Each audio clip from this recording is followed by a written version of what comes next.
Welcome to LingExam Language Academy, your trusted partner in mastering the English language.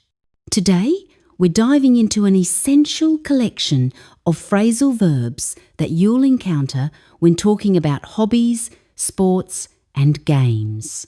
These expressions are incredibly common in everyday English, and by the end of this tutorial, you'll feel much more confident using them naturally in conversation and writing. So, let's get started on this exciting journey together. Let's begin with our first phrasal verb, bring forward. This expression means to change the date or time of something so that it happens earlier than originally planned. Imagine you have a meeting scheduled for Friday, but your colleague suggests moving it to Wednesday instead. You would say, "We've brought the meeting forward to Wednesday." Notice how this verb is separable, which means you can split it when using a pronoun. For example, could we bring it forward an hour? The pronoun goes in the middle. You'll also hear this in the passive voice quite often. For instance, the concert was brought forward due to weather. This is particularly useful when you're explaining changes in schedules or deadlines. Remember, bringing something forward means making it earlier, which is the opposite of putting something off or postponing it, which means making it later. Now let's move on to carry on. This is a wonderfully versatile phrasal verb that simply means to continue, especially after a pause or interruption. You might hear someone say, "carry on," as an encouragement to keep going. You can use it with the preposition with, followed by a noun, as in, "please carry on with your work." Or you can follow it directly with an ing verb, like, "if you carry on talking, we'll run out of time." This phrasal verb is particularly common in British English, though American speakers also use it. It's perfect for those moments when something has interrupted you, but you want to resume what you were doing. The alarm goes off during a presentation, and once it stops, the speaker simply carries on. Next, we have get round to in British English, or get around to in American English. This phrasal verb captures that feeling we all know too well when you finally do something you've been meaning to do for ages. It's always followed by either an ing verb or a noun, never an infinitive. So you would say, "I never got round to replying yesterday. Sorry." Notice how this expresses a sense of delay or procrastination. You might ask someone, "Have you got around to the tax return yet?" when checking on their progress. Sometimes people shorten this to just get to it, as in, "I'll get to it tonight." The key idea here is that the action happens eventually, but later than you intended. It's different from make time for, which sounds more intentional and planned. Let's talk about get up to now. This is a fun, informal phrasal verb that means to do or be involved in something, often with a playful or slightly secretive tone. It's most commonly used in questions.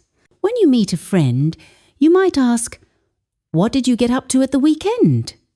You're asking about their activities in a casual, friendly way. Parents might say, "The kids got up to some pranks, but nothing serious," describing playful mischief. You can also use it neutrally, as in, "I didn't get up to much, just studied." There's a related expression, "What are you up to?" which asks about what someone is doing right now, at this very moment. Moving along to go in for, this phrasal verb has two main meanings. First, it can mean to enter a competition or exam. For example, she's going in for the National Spelling Bee. Second, it means to like or regularly choose a particular activity or style. You might ask, Do you go in for extreme sports? Or say, I don't go in for flashy logos. This is more common in British English. American speakers might say enter for competitions and be into for preferences. But it's useful to recognize this expression when you hear it. Now we come to go off, which has several meanings, but in the context of hobbies and preferences, it means to stop liking something. It's often used in the present perfect tense. You might say, I've gone off energy drinks, meaning you used to like them but don't anymore. Or, she went off the series after season 3, indicating she lost interest. You can also use it with ideas and plans, as in, he's gone off the idea of moving to London. Be careful not to confuse this with other meanings of go off. An alarm goes off means it sounds, and food that has gone off means it has spoiled. Let's explore join in, a straightforward phrasal verb meaning to participate in an activity that's already happening. It's an invitation to become part of something. A teacher might say, if you have ideas, please join in. At a concert, you might see how the audience joined in with the chorus, singing along with the performers. It captures that moment when someone who was watching or hesitating decides to participate. He was shy at first, but joined in later. This is different from joining a club, which means becoming a member of an organization. Join in is about taking part in an activity right now. Next up is knockout, which has two important meanings. In sports and competitions, it means to defeat someone and remove them from the tournament. Spain knocked out Italy in a dramatic shootout. The second meaning is to make someone unconscious, either literally or figuratively. The boxer was knocked out in round 2, or that cough syrup knocked me out for 12 hours, meaning it made someone very sleepy. This phrasal verb is separable and very commonly used in the passive voice. In formal contexts, you might use eliminate instead, but knockout is the natural choice in everyday speech. Now let's look at look out, an essential warning expression. It means be careful or watch for danger. If you see someone about to step on ice, you'd shout, "Look out! There's ice on the steps!" You can also use it with for to talk about watching for specific dangers. Please look out for phishing emails, or when driving at night, look out for deer. It's very similar to watch out, and both are common warnings. Don't confuse this with look for, which means to search for something, or look after, which means to care for someone or something. Moving on to pull out, this phrasal verb means to stop being involved in something or to withdraw. It's often used in business and agreements. The company pulled out of the deal at the last minute, meaning they withdrew unexpectedly. 2 sponsors have pulled out, so funding is tight. This explains why there's less money available. Pull out can also describe vehicles moving out of a station or parking space. The train pulled out of the station on time. This is different from drop out, which usually means quitting before finishing something like a course, and back out of, which means failing to keep a promise. Let's discuss put off, which has 2 key meanings. First, it means to delay or postpone something. Let's put the call off until next week. You can also use it with ing verbs, as in, I keep putting off doing my taxes. The second meaning is to discourage someone or make them dislike something. The smell put me off the restaurant. This phrasal verb is separable, so you can say put it off with a pronoun in the middle. Remember, you don't say put off to do something. Instead, use a time phrase like till Monday or use the I eng form. Now we have put up with a 3-word phrasal verb that means to tolerate or accept an unpleasant situation or person. The word order is fixed and cannot be separated. You always say put up with it, never put it up with. This expression often carries a sense of complaint or resignation. I can't put up with this constant noise expresses strong frustration. We'll have to put up with a smaller budget this year. Shows acceptance of something negative. You might also use it politely, as in, thanks for putting up with the delay, everyone. Let's explore take two, which has 2 related meanings. First, it means to start doing something regularly as a new habit. During lockdown, she took to baking sourdough.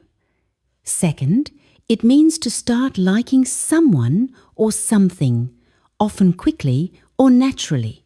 The new intern took to the software quickly, meaning they adapted fast. The puppy took to me straight away, describes instant affection. This is different from take up, which simply means to start a hobby. Take to adds the idea that you naturally like or adapt to it easily. Finally, we come to take up, which has 3 important meanings. First, it means to start a new hobby or activity. I've taken up chess to train my patience. Second, it means to occupy time or space. This report takes up most of my morning. Third, in the phrase, take someone up on, it means to accept an offer. I might take you up on that offer of help. This phrasal verb is separable, so you say, take it up, not take up it.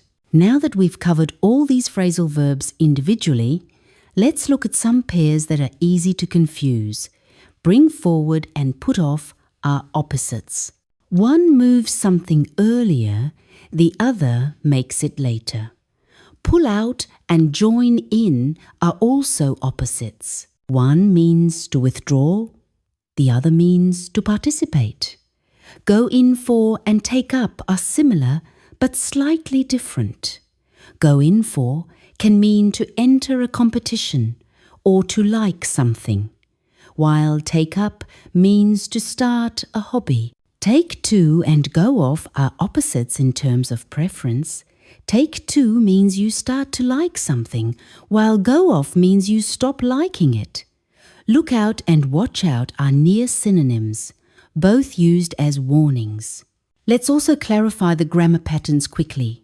Bring forward is transitive and separable, and you can use it in the passive voice. Carry on is intransitive and can be followed by with plus a noun or directly by an ing verb.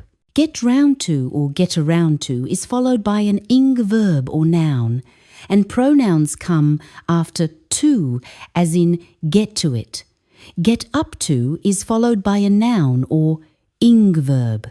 Go in for is transitive and followed by ing when talking about hobbies. Go off is intransitive and often used in the present perfect. Join in is intransitive and followed by in for activities or with for people. Knock out is transitive, separable, and commonly used in the passive. Look out is intransitive and followed by for when you're watching for something specific. Pull out is intransitive with of, though it can be transitive for physical removal. Put off is transitive and separable, and it can also mean to discourage. Put up with is a 3-word verb that's inseparable, with pronouns at the end. Take to is followed by ing for habits or a noun for liking. Take up is transitive and separable, and you can also use it in take someone up on an offer. Congratulations!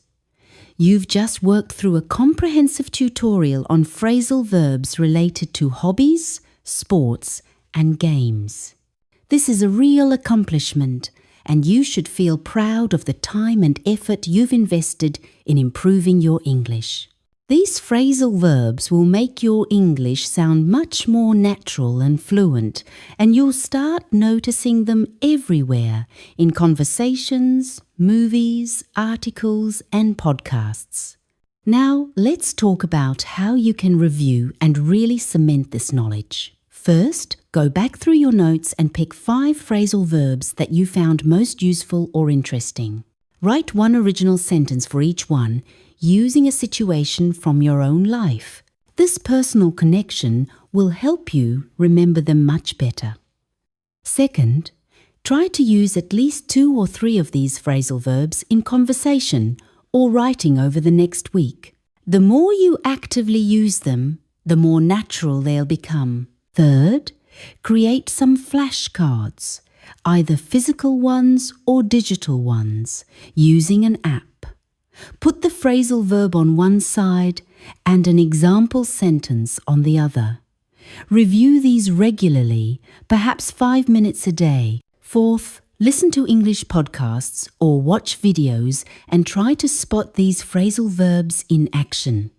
When you hear one, pause and think about how it's being used. Finally, come back to this tutorial in a week or 2 and listen again.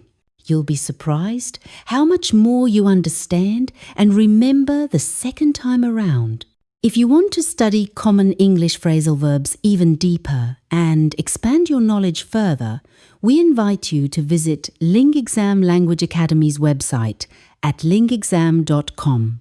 This comprehensive platform is designed specifically to help learners like you improve your English knowledge and skills across all areas, from grammar and vocabulary to reading, writing, listening, and speaking.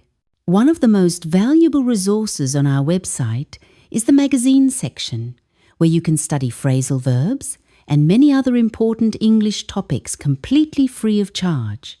These lessons are comprehensive, clearly explained, and packed with examples that will help you master these essential expressions. You'll find detailed explanations, practice exercises, and real-world examples that bring the language to life. There's also a direct link in the description of this video tutorial that will take you straight to these comprehensive phrasal verb lessons, making it even easier for you to continue your learning journey. At LingExam Language Academy, we're committed to providing you with the highest quality English learning resources, and we're here to support you every step of the way. Thank you so much for joining us today, and we look forward to seeing you again soon at lingexam.com. Keep practicing, stay curious, and remember that every phrasal verb you learn brings you one step closer to fluency. Good luck with your studies.